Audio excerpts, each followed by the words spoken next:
Salam dari HKBP Kernolong, HKBP tertua di Pulau Jawa. Sebelum kita memasuki peraduan malam, sejenak kita mendengarkan firman Tuhan. Mari kita berdoa.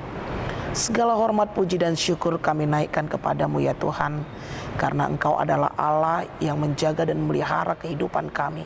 Kami mengucap syukur Tuhan atas penyertaan-Mu dalam hidup kami di satu hari ini. Engkau menjagai kami. Sebelum kami merebahkan tubuh kami dalam peristirahatan kami di malam ini, kami mau mendengarkan firman-Mu. Ampunkanlah segala dosa kami ya Tuhan. Hanya dalam nama anak-Mu Yesus Kristus kami berdoa dan mengucap syukur. Amin.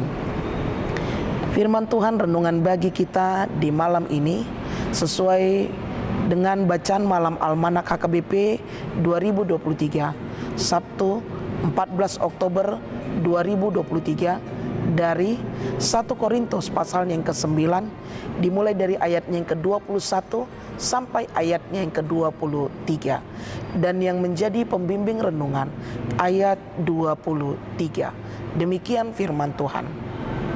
Segala sesuatu ini aku lakukan karena Injil, supaya aku mendapat bagian dalamnya. Injil harus diwartakan. Sahabat Shalom yang dikasihi Tuhan Yesus Kristus, banyak dan besarnya tantangan yang harus dihadapi oleh Rasul Paulus dalam pemberitaan Injil tidaklah menjadikan ia lemah. Justru komitmen dan keselamatan yang telah diterimanya menjadikan bahwa tugas mewartakan Injil Tuhan adalah tanggung jawab atau utang yang harus dilunasinya kepada Tuhan. Perbedaan dan ketegangan hal kecil, bagian kecil, aturan kecil, dan kebiasaan kecil di dalam garis batas yang tidak bertentangan dengan prinsip dan perintah Allah yang agung. Demi Injil, Paulus mengesampingkan akan keberadaannya. Pandangan dan kebiasaan dirinya sendiri dari lubuk hatinya menerima serta menghormati kebutuhan setiap orang. Di antara orang Yahudi dan bangsa asing dan semua bentuk dan jenis orang, menjadikan diri sama dengan berbagai jenis orang demi untuk menyelamatkan orang lebih banyak lagi. Pada masa itu, banyak orang Yahudi memandang rendah akan orang non-Yahudi, dan orang percaya non-Yahudi karena budaya makanan mereka, kebiasaan agama tradisional, dan kebanggaan mereka. Bahkan Petrus dan Barnabas menolak untuk makan di meja yang sama dengan orang non-Yahudi karena tekanan rekan sebangsanya, menyebabkan banyak orang jatuh dan Injil Tuhan pun dalam penyebarannya terhambat. Namun Rasul Paulus bertahan dari segala macam tekanan dan penganiayaan yang banyak terjadi dari orang Yahudi. Dia bersikeras untuk berjalan bersama dan dekat dengan semua jenis orang percaya, melepaskan kesombongan orang Yahudi, dan ia menjadi semua jenis orang bagi semua jenis orang dengan menggunakan semua dan berbagai metode.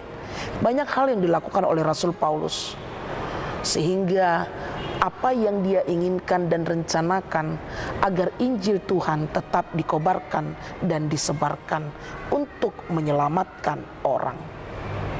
Paulus menulis tekadnya sendiri bahwa segala sesuatu ini aku lakukan karena Injil, supaya aku mendapat bagian dalamnya. Firman Tuhan, Injil Tuhan harus disebar apapun dan bagaimanapun kondisi kita, baik di tengah keluarga kita, di lingkungan kita, dan dimanapun kita berada. Tentu sekali banyak tantangan yang harus kita hadapi. Namun percayalah, Tuhan akan selalu menyertai kita, dan kita pun akan mendapat bagian dari tugas dan panggilan kita di dalam menyebarkan atau mewartakan firman Tuhan. Percayalah, hidup kita adalah Injil Tuhan melalui perkataan dan perbuatan, sehingga kita menjadi teladan bagi banyak orang lain. Amin. Kita berdoa.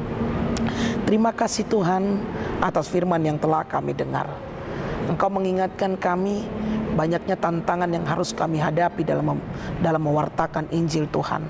Tidaklah memampukan kami menjadi orang lemah, tetapi memampukan kami menjadi semangat karena kami menyadari betapa besarnya cinta kasih dan keselamatan yang telah Tuhan berikan dalam kehidupan kami. Ampunkan segala dosa kami ya Bapa. Hanya dalam nama anak-Mu Yesus Kristus kami berdoa dan mengucap syukur. Anugerah dari Tuhan kita Yesus Kristus, kasih setia Allah Bapa, dan persekutuan Roh Kudus menyertai kita semua. Amin.